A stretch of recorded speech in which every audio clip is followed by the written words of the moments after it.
Hey guys, and welcome to the first episode of Cybeers that we've done in a little while. Haven't had a chance to do one for numerous factors, very much so that we were all pretty busy. End of financial year, but we're here in lovely Las Vegas. We're here on the strip, as you can see. Hacker Summer Camp. Hacker Summer Camp. Cheers. We're here at Caesar's Palace, which is fantastic to be here with everyone. It's nice to get everyone together, and as Jack said, here for Hacker Summer Camp. So, first of all, as usual, it's to review the beer. So, cheers everyone. I've got an 805, which is an American specialty. Very nice. Yeah, it's a little bit fiery. So, I've got a Freedom beer. The tagline is "Let it ring." So, perfect. Let it ring. We're smashing the White Claws, which are a new favourite. Because it's pretty hot. Very hot and very refreshing. Yeah, very refreshing in the heat. Yes. The heat and the rain and the humidity. It tastes like cordial. humidity. A little bit of flooding going around in Vegas last few days. Yeah, Link was underwater last night, so Saw someone riding a crocodile in the riding a crocodile down the strip was great. An inflatable. So we thought You never know. we thought we'd use this opportunity to take people through perhaps the best moments that we've seen in Hacker Summer Camp the last few days. We went to B-Sides first. What is Hacker Summer Camp? What is Hacker Summer Camp? It's a combination of conferences that occur in Las Vegas, early August. It's traditionally most well known as Black Hat first, and then closely followed by DEF CON.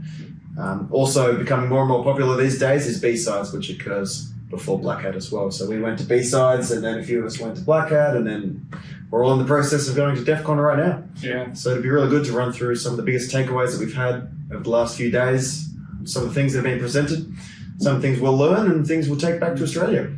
And look, I think that's what's important for me, is those of you who can't be here, there's a lot of reason that people can't travel. So there's a number of things that have changed in the world, and it's great to be back. It was pretty surreal getting on a plane to come here. First time in 3 years. First time in a few years for a number of people, and I think everyone we've spoken to is just grateful to be back. Yeah. The vibe here Absolutely. is just, It's huge. like, It really just- is. it's It's Hacker Summer Camp, but the title of DEF CON 30, right, is Hacker Homecoming. homecoming. That's So homecoming. Yeah. it's been a long time in the making. Look, it gives me goosebumps and hair stand on end when I think of homecoming and just the way that we've been away from each other, and we haven't been able to have the discussions that you walk down the halls and you run into people you haven't seen for years, and you're like, hey, how are you going? Like we all did that during COVID, but then now we can actually do it, and we can have beers together. Well, I've caught up with people today that I haven't caught up with since the last B-Sides in Canberra. Yeah. It's unbelievable. It's taken us all flying to Vegas to catch up. Like, it's amazing. Because if you're going to catch up in Canberra, then the next best spot is obviously Vegas. Las Vegas, Nevada. Yeah. It's only a short 24 hours on a plane. It's fine when you have little stopovers. Look, I think the biggest takeaway for me personally has been we've noticed, me personally, I don't know how you guys feel, the reduction of the word security. Yeah. There hasn't been as much term with information on cyber security. I don't know what you guys are saying. It's more around cyber resilience and robustness. So having the resilience for when your network is compromised, making sure you can respond and react. Yeah. Have you guys noticed something? I mean, defense in depth, right? It's been a common term over the last few years, but it seems like that term is kind of changing now. Different words are being used in the conversation to make sure that they're accurate, right? Yeah. Because we all know you don't want to be the low-hanging fruit. You want to make sure you have several layers in place in order to defend against these things. You want to make sure that if one layer fails, then there's other things to protect you. That's it, and it's the resilience as well. It's actually putting your network through its paces so that you know when the worst happens, that you're able to respond and recover. It is building that out. Well, we watched a presentation today, fantastic one, where it was in one of the villages, so not even one of the main stages. It was down one of the sides in one of the smaller venues. It was someone presenting a presentation on evading, not just evading, but disabling EDR, a very common EDR as well. So it just shows you can't just rely on EDR. Yep, absolutely. Yeah, like the way he was walking through it, eventually disabled it so that as a blue team defender, you can't even No. quarantine that asset. That Yeah. it's gone. You can't You do see it. anything. And I remember turning to you and going, imagine if this was a domain controller. Yeah. And then it's like you put it into that context, and it's very much like, yeah, okay, you've got the hashes of everything. Like, that's just crazy. I sent straight away a message to one of the red teamers saying, we're watching this. I'm going to send you the blog post straight away after this. Absolutely. And I mean, that's one aspect of why Hacker Summer Camp is so good, just the practical implications of some of these things that we use in our everyday Yeah. lives at work, right, and outside of work. But one of the things that I think is really important about DEF CON and Black Hat as well is how much passion it ignites for everyone that comes here, right? Everyone loves to work in cybersecurity Yeah. that comes to these conferences, and you end up seeing talks on topics and on attack surfaces that you may not have even considered before, right?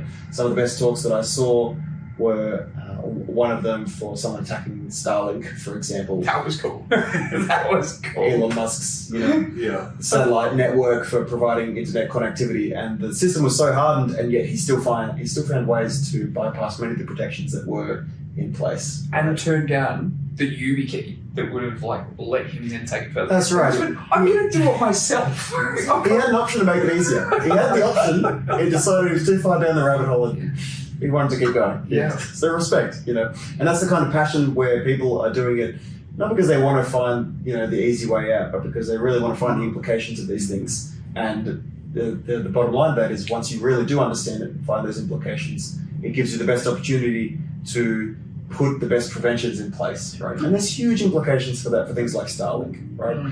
Right, the Russian-Ukraine war has been brought up. There's Many terminals times. within Many times. Ukraine that utilize Starlink, for example. Satellites aren't specifically for a single country, right? When they're in geospatial orbit, they have a line of sight to what I heard was a third of the Earth, for example. So it's an attack surface that can be hugely exploited. Okay. And it's things like that that really make you think about the implications of cybersecurity in general.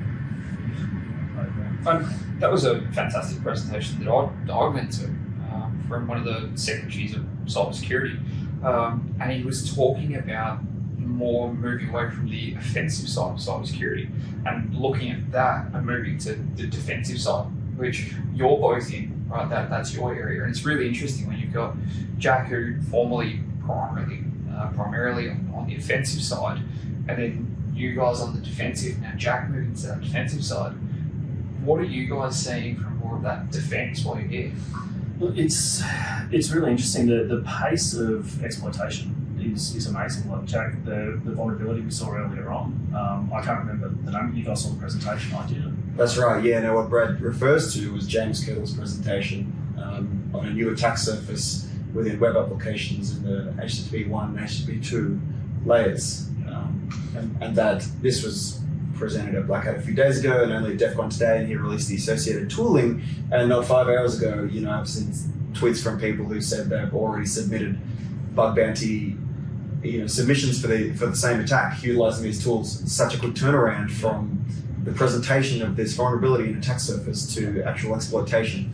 And this is from an ethical white hat hacker perspective, but you could be sure that from a Black Hat perspective, the same thing is going to be happening. And that brings us back to that resilience piece. We need to make sure that we're in a position to witness those things being released and act to either secure our systems or make sure we know what's there and we know what's vulnerable. But what do you do when you can bypass an EDR?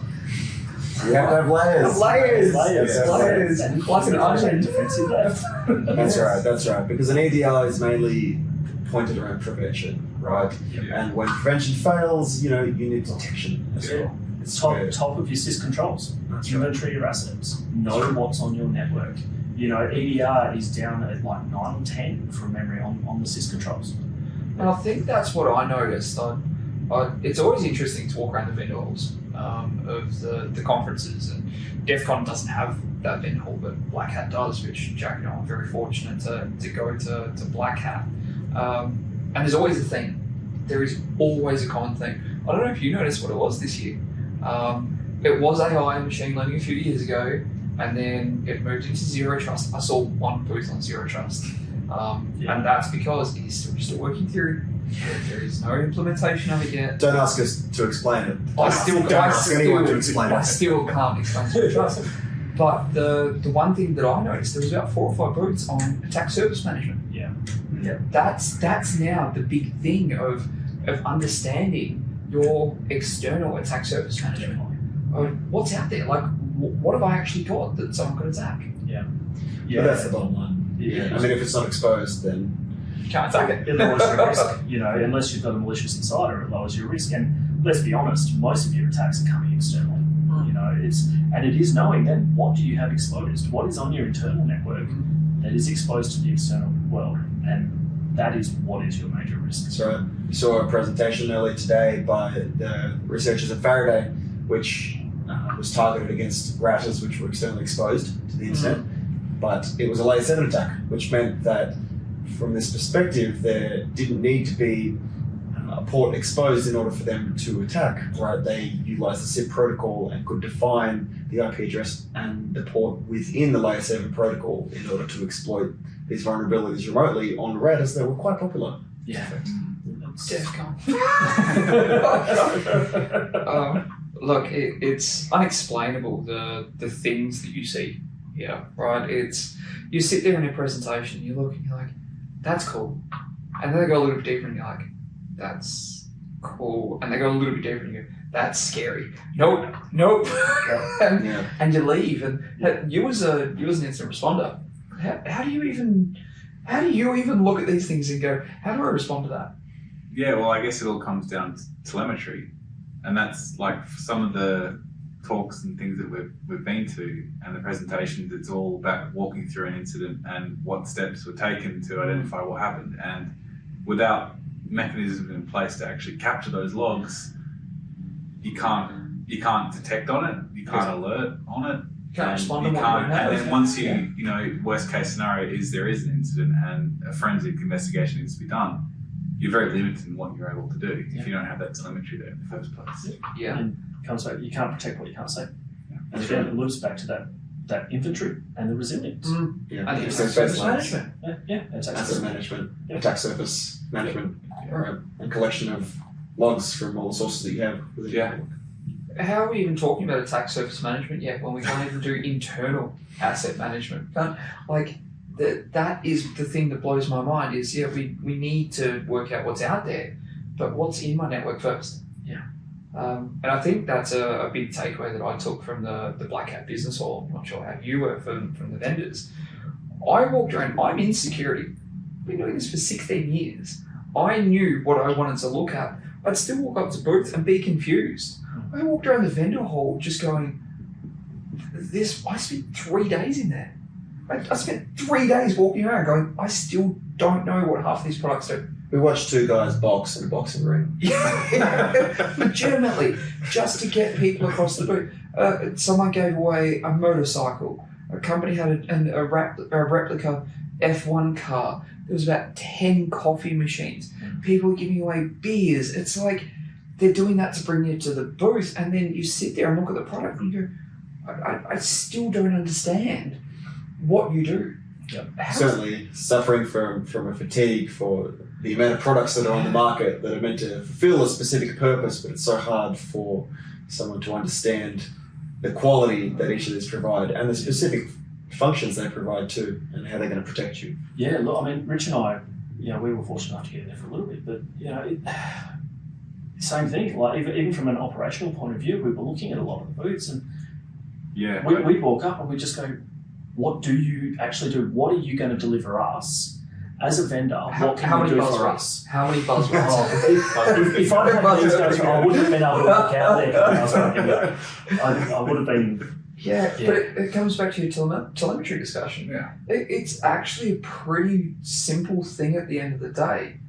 Do the things we've been doing for years and then build on top of that. If you don't have the telemetry, if you're not capturing those things to be able to do the immediate response when something happens, but then also the logs to do it once an incident happens, when the worst happens, don't even think about zero trust. Don't think about attack surface management. Get the basics right. That's right. Yeah. But then make sure you've got layers, because then someone's going to come along on this absolutely amazing researcher's information and just disable your EDR, right? Yeah. And then if he disables your EDR, or if someone disables your EDR, make sure you got the next layer. Yeah, like absolutely. Be getting endpoint logs. Something will have had to have happened to get to that point where they're able to disable that EDR. Patch management. It all comes back to patching. And even if an EDR gets disabled, if you're having it monitored 24/7, 365, then hopefully someone will notice that. Yeah, Right. absolutely. Yeah. Absolutely. Segregation helps as well. How often do we see flat networks still? Oh, Like, 90% of the time. It just blows me away. And again, it's not knowing what's out there. Look, we could talk about all this all night, right? I mean, Is there's that other like, problems, and that's why. I thought everyone wanted to watch an Jobs. hour. I thought everyone wanted to watch an hour of Cybeers, not just We've got a few more days of Not Hackathon just camp, quick so I'm recap. sure we'll have this conversation again. Yeah. We'll have the opportunity to Absolutely. catch up again. Look, but none of what we're talking about is new, right? And I think that's the thing that I've taken away is that there hasn't been anything released that's been groundbreaking. Like everything just has started to come back to the basics, which I think is what cyber needed to do. I think we needed a little bit of a reset to go, okay, we had all these new products and we tried zero trust. We tried this thing, we tried that, but no, come back to the basics. Interestingly, the lock note at Black Hat yesterday, they mentioned complexity. And they asked the audience, do you see it as ever increasing complexity to infinity, or do you see that cyber's going to get to a point where the complexity plateaus off? And a huge amount of the audience put their hands up and said, it's just going to keep increasing to infinity, which scares me. I think, but that's my key takeaway from Chris Krebs' keynote at Black Hat. Like, the former director of CISA in the US, so we've seen a lot of things, and he said, everyone understands it's going to get worse before it gets better. And it is. We're going to see more breaches, and his comment was for one very specific reason. We're going to see it get worse before we see it get better. That now for ransomware, we've removed the barrier for cost. There is no longer a cost for ransomware. We saw another presentation actually that said since Conti's inception, made $1.5 billion in revenue. They launched in 2020 and they did $1.5 billion. When you start going and tracking all the Bitcoin wallets, their average cost $6 million a year. Right? Ransomware as a service. Right? So it is going to get It's been worse automated. before it gets better. Yeah. Until we now reverse that, and that was another presentation that I saw, is at the moment it's 10 attackers versus 1 defender.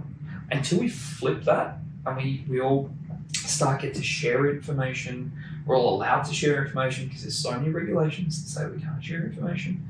Until we flip it and we go, it's 10 of us versus 1 of them, it's going to get worse before it gets better. I agree. And I think we all understand too, there's only going to be more and more devices connected to the internet, right? And these devices are just going to do things that we probably can't even imagine at these points.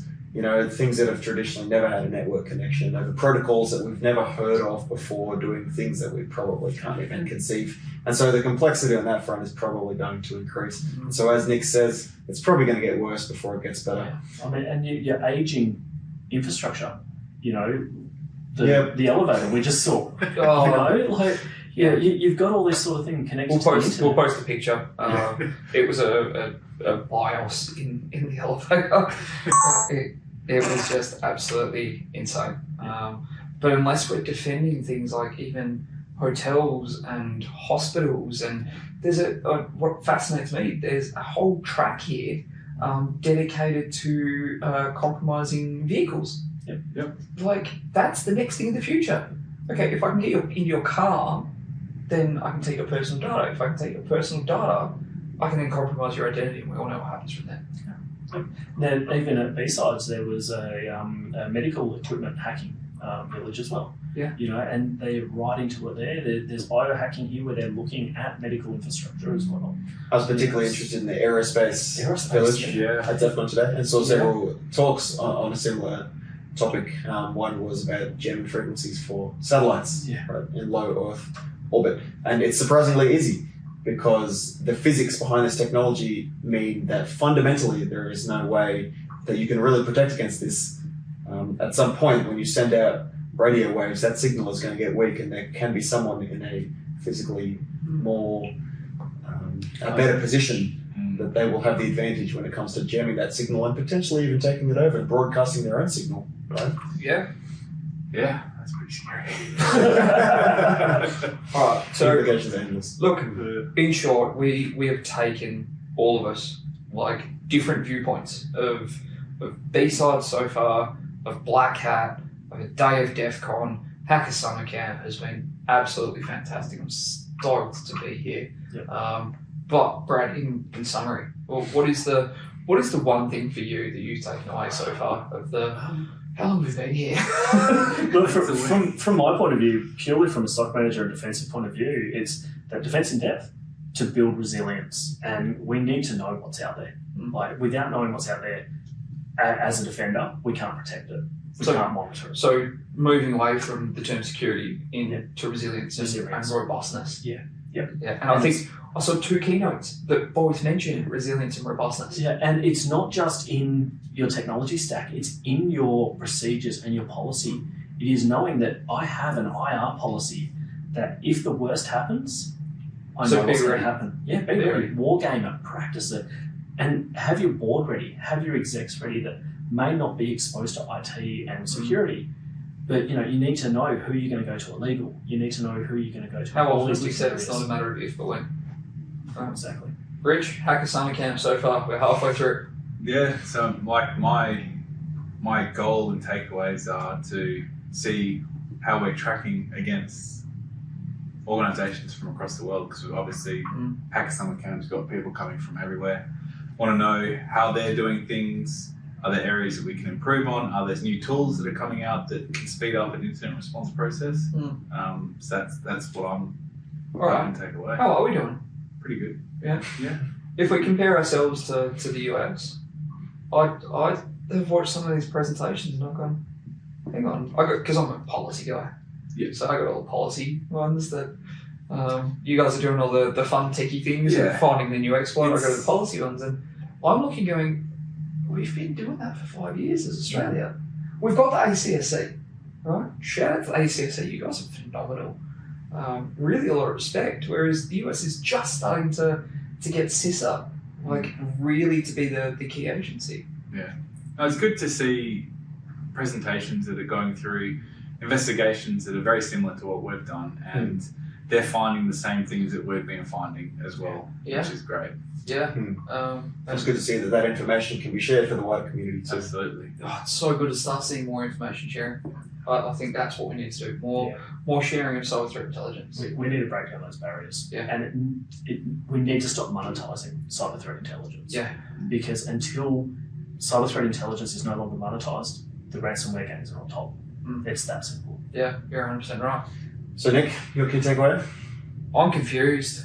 I'm in cyber, right? This is my bread and butter. I live this. I read so many things. There are so many vendors that I was already aware of. I walked up to a few and it's like, hey, I follow you guys. I love you guys. You do fantastic work.